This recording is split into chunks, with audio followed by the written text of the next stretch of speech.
Guys, मैं आपका आपके चैनल पे दिल से स्वागत करता हूं। आज के टॉपिक में प्रधानमंत्री किसान सम्मान निधि योजना 2021 के बारे में आपको डिटेल से बताऊंगा।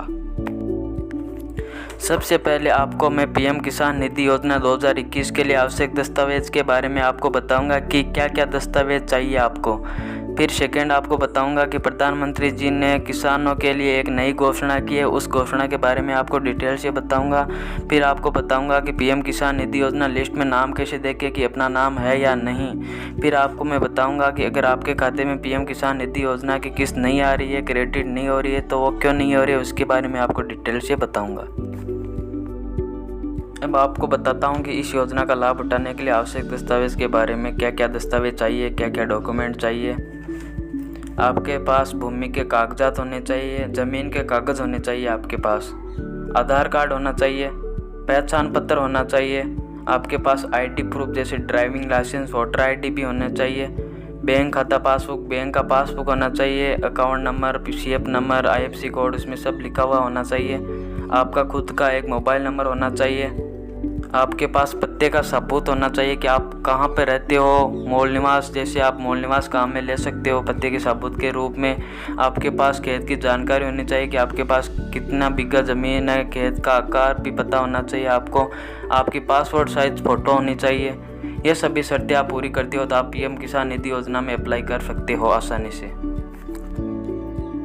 मैंने आपको सारे डॉक्यूमेंटों के बारे में बता दिया है कि क्या क्या डॉक्यूमेंट चाहिए इस योजना में जुड़ने के लिए। आपको मैं बता रहा हूं कि प्रधानमंत्री जी ने नई घोषणा क्या की है। 17वां लोकसभा इलेक्शन जीतने के बाद प्रधानमंत्री जी नरेंद्र मोदी ने 2.0 रणनीति के तहत ये घोषणा की है। अब देश के सभी छोटे बड़े किसानों को इस योजना के अंतर्गत जोड़ा गया, मतलब छोटे से बड़े किसान इस योजना के लाभ उठा सकते हैं। इस योजना में कवरेज क्षेत्र को बढ़ाया गया है। पहले कवरेज क्षेत्र कम था, अब कवरेज क्षेत्र को बढ़ा दिया गया है। अब सभी किसान इस योजना का लाभ उठा सकते हैं। अब देश के सभी किसान जिनके पास 1 हेक्टेयर या 1 बीघा, 2 हेक्टेयर, 3 हेक्टेयर इत्यादि कितनी भी जमीन हो, इस योजना के अंतर्गत आवेदन करने के लिए वह योग्य होने चाहिए, वो इस योजना का लाभ उठा सकते हैं।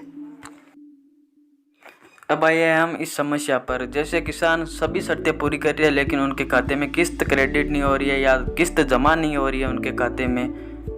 एक जानकारी आपको मैं बता दूं कि पहली किस्त 1 दिसंबर से 31 मार्च के बीच में आई थी, जबकि दूसरी किस्त 1 अप्रैल से 31 जुलाई और तीसरी किस्त 1 अगस्त से 30 नवंबर के बीच में आई थी।